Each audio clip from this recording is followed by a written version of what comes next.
Let's take a look at 4 conspiracy theories that actually turned out to be true, and why these stories are so important.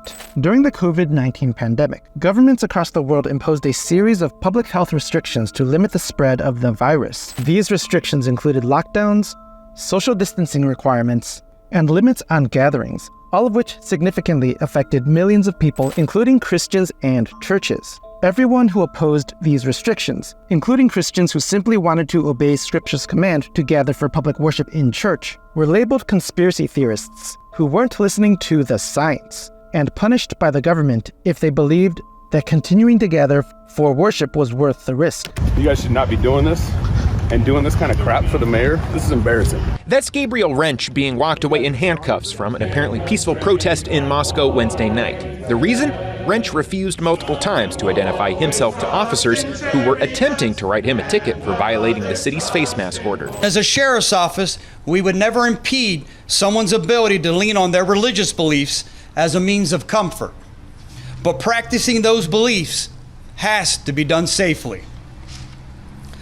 Last night, I made a decision to seek an arrest warrant for the pastor of a local church who intentionally and repeatedly chose to disregard the orders set in place by our president, our governor, the CDC, and the Hillsborough County Emergency Policy Group. His reckless disregard for human life put hundreds of people in his congregation at risk, and thousands of residents who may interact with them this week in danger. A number of megachurches in California and other states are openly defying state and local mandates and holding crowded indoor services despite the threat of the coronavirus.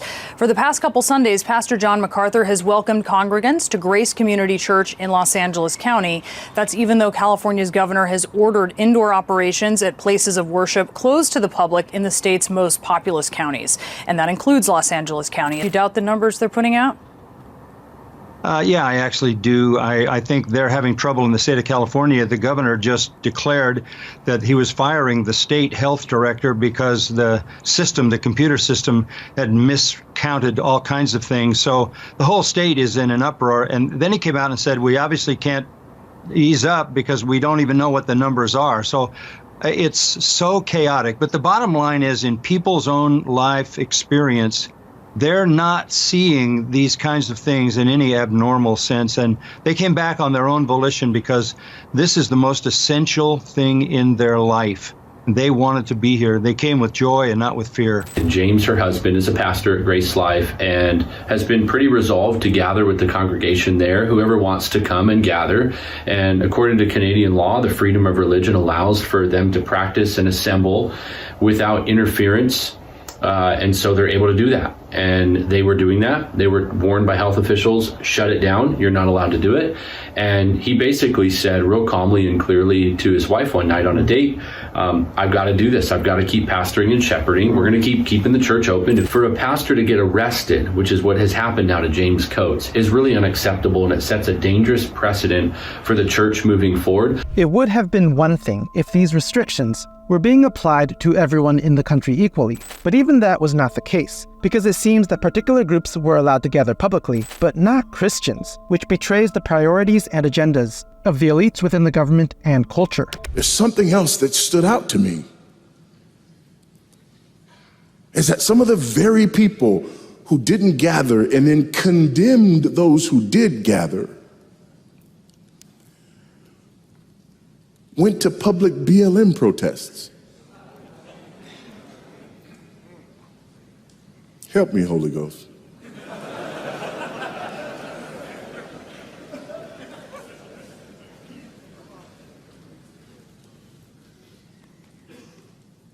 And the city didn't come down on them. Why?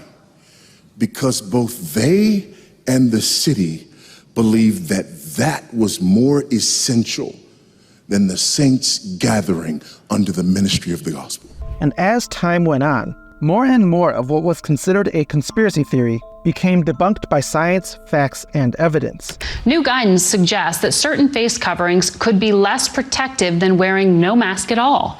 Here's CBS's Chris Van Cleve.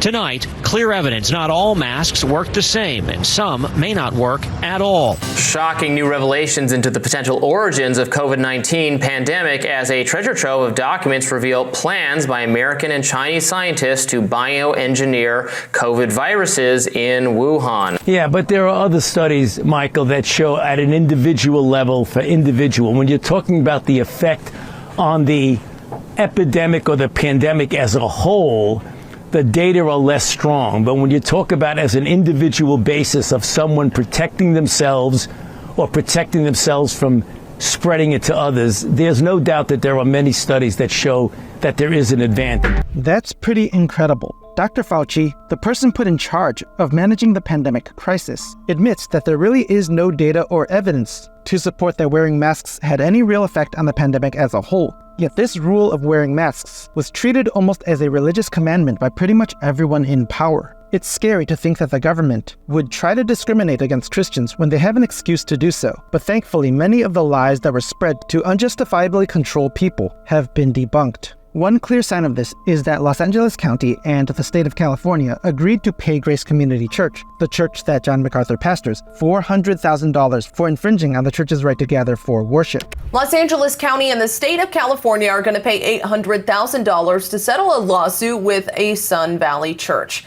Grace Community Church was cited multiple times for breaking COVID protocols. In a lawsuit, the church said the regulations amounted to violations of religious freedom. The church pointed to two Supreme Court decisions that struck down an indoor worship ban while allowing caps on attendance and a ban on singing. Many Christians said that the 2024 Olympics opening ceremony was anti-Christian and mocked Christians because it included a scene that represented the Last Supper of Jesus Christ. But instead of Jesus and the apostles, there was a group of drag queens. Some acts, including the recreation of Jesus Christ, the Last Supper. But a lot of people started calling Christians conspiracy theorists because supposedly the Olympics opening ceremony actually had nothing to do with Christianity, but was actually just a scene involving the Greek god Dionysius. And really quickly, if you want to support this channel and help spread biblical truth to more people, I would be so grateful if you would click that subscribe button. To support this, people pointed to the Olympic Games X account, which posted, "The interpretation of the Greek god Dionysus makes us aware of the absurdity of violence between human beings." They said the interpretation of the Greek god Dionysus makes us aware of the absurdity of violence between human beings. Glenn Peoples posted, "It was not a mockery of the Last Supper. Please encourage your Christian peers to not join in with those reactions." His argument was that the Last Supper had 13 attendees, but there were 12 people at the table in that display at the Olympics. And it bore a superficial resemblance to the Last Supper because it is a group of people at a table with one central figure. That the painting below I'm about to show you is the Feast of the Gods from 1602. And Travis Akers posted, "The feasting scene during the Olympics opening ceremony was a representation of the Feast of Dionysus, Greek god of festivity and feasting, and ritual and theater. The Olympics are from Greek culture and tradition. French culture is deeply rooted in feasting and festivity and performing arts. However, Barbara Butch, the lesbian activist at the center of this scene, and at the center of this controversy, herself posted, oh yes, the gay New Testament," which shows that she clearly thought of this Olympics opening ceremony scene as being a representation of and mockery of the Last Supper. In addition to this, the organizers of the Olympics opening ceremony even gave a non-apology about the event, demonstrating that they understand to some degree how offensive the event was. Clearly, there was never an intention to show disrespect to any religious group. On the contrary, I think that Thomas Joly really tried to really intend to celebrate community tolerance. That was his word yesterday. And looking at the result of the polls that we shared, we believe that this ambition was achieved. If people have taken any offense, we are, of course, really, really sorry. It seems pretty clear that believing the Olympics opening ceremony to be a mockery of Jesus Christ and Christianity is not at all a conspiracy theory, but is actually completely warranted. And we haven't even talked about the Olympics closing ceremony, which depicted a character called the Golden Voyager, which has some striking similarities with Lucifer, also known as the God of Light. And we see in this ceremony people bowing down to this Voyager figure, or Lucifer, or whatever. And we already know that bowing down to and worshipping pagan deities is a common theme in these kinds of ceremonies, because this also happened at the Birmingham 2022 Commonwealth Games, where people bowed down to a mechanical bull. There is no conspiracy theory here. only the truth that many of the organizers of these events hate Christianity and are promoting things that are completely anti-Christian. Some say Christians are conspiracy theorists for believing that the Department of Justice is unfairly targeting Christians. Attorney General Merrick Garland said this about being an impartial Attorney General. As I said at the announcement of my nomination, those norms require that like cases be treated alike, that there not be one rule for Democrats and another for Republicans, one rule for friends and another for foes, one rule for the powerful and another for the powerless, one rule for the rich and another for the poor, or different rules depending upon one's race or ethnicity. However, there are some pretty good reasons to be skeptical of what Merrick Garland is saying here. A lot of Christians are wondering why the DOJ is seeking enormous consequences for nonviolent pro-life activists, and basically zero consequences for violent illegal immigrants. In this case of the migrants who got arrested and then no bail, walking out, flip the double bird, as we call it, the double barrel, has, beyond New Yorkers, infuriated. They were let out because of our soft on crime policies, which doesn't like bail for criminals, accused criminals, which is what they are. These guys beat a cop, allegedly, who was trying to move them on from loitering and potentially doing some sort of nefarious, possibly drugs. So the cops go over, a lieutenant, another guy, and before they know it, they're getting gang jumped and beaten by some 8 guys. And they've arrested now 7 of the 8. 5 were already arraigned, and the other 2, I think, were brought into custody last night. They're still looking for 1. They all got out without bail. The FACE, or Freedom of Access to Clinic Entrances Act, makes it illegal to block access to abortion clinics. The protesters each face up to 11 years in jail, 3 years of supervised release, and a fine of up to $260,000. A little more than a year ago, one of the protesters was arrested in a chilling appearance by the FBI. Watch. But if you're not going to let me, then I'll just... No, I want to know why you were banging on my door with a gun.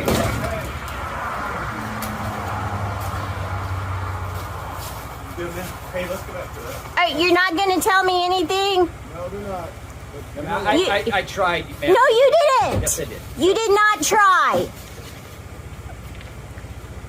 Some were quick to point out the seemingly hypocritical nature of arresting peaceful protesters, with how far more violent some activists were treated if their causes were more politically aligned with the powers that be. But they're being unjustly held. 11 years in prison is insanity.